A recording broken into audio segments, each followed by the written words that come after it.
नजरिया जरूरत, doctrine of necessity.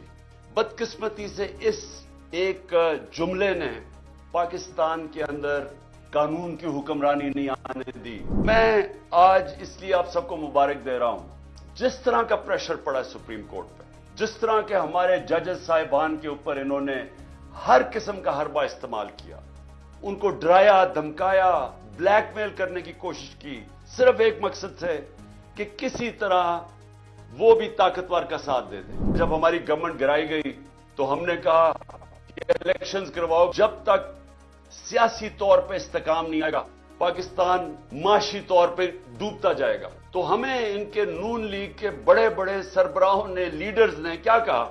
इन्होंने कहा जी अपनी गवर्नमेंट्स डिसॉल्व करो अगर आप इलेक्शन चाहते हैं। हमने अपनी गवर्नमेंट्स डिसॉल्व कर दी। कानून के माहिरीन से हमने पूछा कि क्या कोई गुंजाइश तो नहीं कानून में कि एक दफा गवर्नमेंट हम डिसॉल्व करेंगे तो 90 दिन के अंदर इलेक्शंस होंगे, कोई गुंजाइश तो नहीं इसमें? सारे माहिरीन ने कहा कि कोई गुंजाइश नहीं। हमने अपनी गवर्नमेंट्स डिसॉल्व करी और अब जैसी गवर्नमेंट्स डिसॉल्व की तो वही नून लीग के सरबराह शुरू हो गए कि नहीं जी इलेक्शन होने नहीं है। और इलेक्शंस क्यों नहीं होने? खौफजदा हैं। जब इन्होंने देखा कि सुप्रीम कोर्ट का जज और जजेस इनकी ब्लैकमेल में नहीं आए तो हर किस्म की उनके ऊपर अटैक किया। एक साल पहले हम खुश नहीं थे जब सुप्रीम कोर्ट का फैसला हमारे खिलाफ आया। आप मेरी सारी स्टेटमेंट्स देख लें।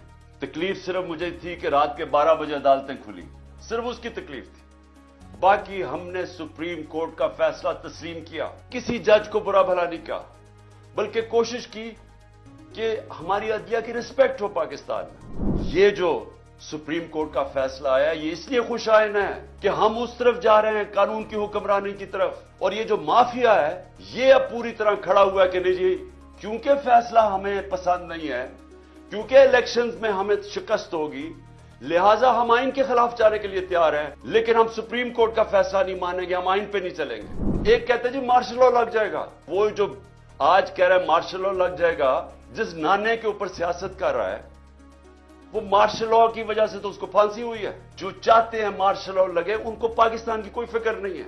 ये और दूसरा जो लंदन में बैठा है इनका कोई स्टेक पाकिस्तान में नहीं है।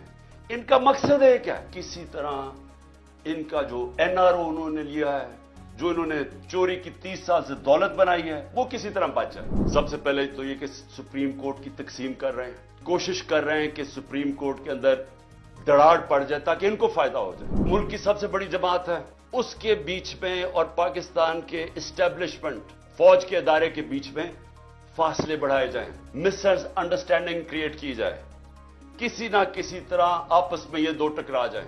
इनको ये नहीं फिक्र कि पाकिस्तान में ये हो चुका है एक दफा।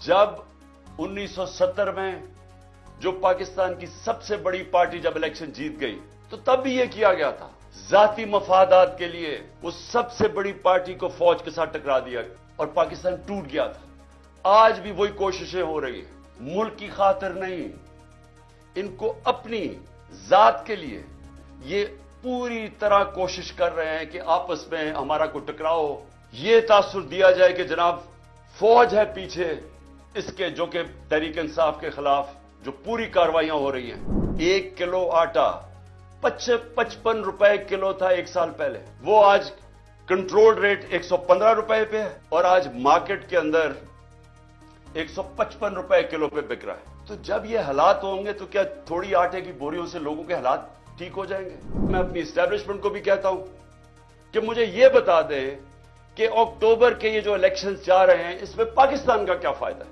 यानी पाकिस्तान को अगर अक्टूबर तक इलेक्शन डिले करते हैं तो क्या इनके पास रोड मैप है जो मुल्क के हालात बेहतर हो जाएंगे? आज कहते हैं जी हमारे पास पैसा नहीं है इलेक्शन करवाने का, तो दिन ब दिन माशी हालात तो बिगड़ रहे हैं, तो अक्टूबर में किधर से पैसा आएगा? आज कहते हैं जी हमारी सिक्योरिटी इतनी अच्छी नहीं है, तो अक्टूबर में सिक्योरिटी कैसे अच्छी हो जाएगी? सारी कौम को मैं आज कह रहा हूं कि हम सब निकलेंगे, अभी से आप अपनी तैयारी करें, क्योंकि अब अगर हम ना निकले तो और छोड़े, अल्लाह माफ नहीं करेगा हमें, क्योंकि ऊपर वाले का हुक्म है कि हक और इंसाफ के लिए खड़े हो। अल्लाह का हुक्म है कि आपके मुल्क में इंसाफ होगा तो आजाद होंगे। हम जो इस वक्त सारा वक्त कभी कहां पैसे मांगते फिर रहे हैं। ये मसला तब हल होगा जब अपना पहले हम मुल्क का निजाम ठीक करें और उसके बाद एक वो माहौल बनाएं जिसमें सरमायाकारी हो।